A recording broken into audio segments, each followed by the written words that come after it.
നൂറ്റാണ്ടുകളുടെ ചരിത്ര പ്രാധാന്യമുള്ള അതിരമ്പുഴ ജംഗ്ഷനിലെ അനധികൃത ഓട്ടോറിക്ഷ പാർക്കിംഗ് സുരക്ഷിത മേഖലയിലേക്ക് മാറ്റണമെന്ന് ഹൈക്കോടതി വിധിയുണ്ടായിട്ടും പഞ്ചായത്തോ വേണ്ടപ്പെട്ട അധികൃതരോ നടപടി സ്വീകരിക്കുന്നില്ലെന്ന് വ്യാപാരിയും കെട്ടിട ഉടമസ്ഥനുമായ മാത്തുക്കുട്ടി മാങ്കോട്ടിൽ വാർത്താ സമ്മേളനത്തിൽ പറഞ്ഞു. തിരക്കേറിയ കോട്ടയം എറണാകുളം റൂട്ടിൽ PWD റോഡിനോട് ചേർന്നുള്ള ഓട്ടോ പാർക്കിംഗ് നിരന്തരം അപകടം വരുത്തുകയാണെന്നും വ്യാപാര സ്ഥാപനങ്ങളോട് ചേർന്നുള്ള അനധികൃത പാർക്കിംഗ് വ്യാപാരത്തെ ബാധിക്കുന്നതായും വ്യാപാരികൾ പറയുന്നു.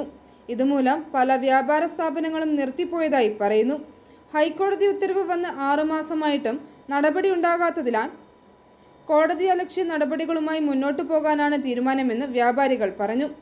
വാർത്താ സമ്മേളനത്തിൽ മാത്തുക്കുട്ടി മാങ്കോട്ടിൽ, അഗസ്റ്റിൻ പോൾ എന്നിവർ പങ്കെടുത്തു. ഇന്ന് അതിരമ്പുഴയുള്ള കച്ചവട വാണിജ്യ സ്ഥാപനങ്ങൾ നേരിടുന്ന മുഖ്യ വിഷയം അവർക്ക് അവിടെ ഒരു പാർക്കിംഗ് സൗകര്യങ്ങൾ ഇന്നില്ല. ബഹുമാനപ്പെട്ട മന്ത്രി വാസവന്റെ സമയത്ത് അവിടെ ജംഗ്ഷൻ വികസിപ്പിക്കുകയും ഒക്കെ ചെയ്തു. അവിടെ അന്നേരം എന്നെ ബിൽഡിങ്, ഉദാഹരണത്തിന് മാങ്കോട്ടിൽ ബിൽഡിങ്ങില് മുൻപില് 4 കാറുകൾ ഇടാനുള്ള പാർക്കിംഗ് ഉണ്ടായിരുന്നു. അത് റോഡ് വികസനത്തോടനുബന്ധിച്ച് അത് റോഡിലേക്ക് പോയി. അപ്പൊ ഇപ്പോൾ ആ കെട്ടിടത്തിന് അതിരമ്പുഴയുള്ള ഒരു കെട്ടിടങ്ങൾക്കും പാർക്കിംഗ് ഇല്ല. ഇപ്പൊ പുതുതായിട്ട് റീസെന്റ് പണിയുന്ന കെട്ടിടത്തിന് മാത്രമേ പാർക്കിംഗ് സൗകര്യമുള്ളൂ.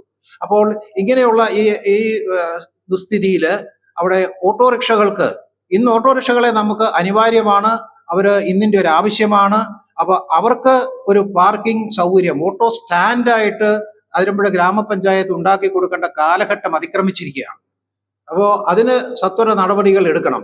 ഇത് 4 പതിറ്റാണ്ടുകളായിട്ട് ഞാൻ നേരിടുന്ന ഒരു വിഷയമാണ്. എൻ്റെ സ്ഥാപനത്തിൽ വരുന്ന സ്ഥാപനങ്ങൾ, ബാങ്കുകളും മറ്റിതര സ്ഥാപനങ്ങളും ഒക്കെ അവിടെ നിന്ന് പോകുക, അവിടെ നിൽക്കുന്നില്ല. ബിൽഡിങ് വെറുതെ കാലി കിടക്കുക. കാരണം അവിടെ ഒരു പാർക്കിങ്ങോ ഒരു കസ്റ്റമർക്ക് വന്നു കയറി പോകാനുള്ള അവസരമില്ല. അത് മുഴുവൻ വേലി കെട്ടിയതുപോലെ ഇത് ഓട്ടോകളിൽ കിടക്കുക. i4 news, Ettumanoor.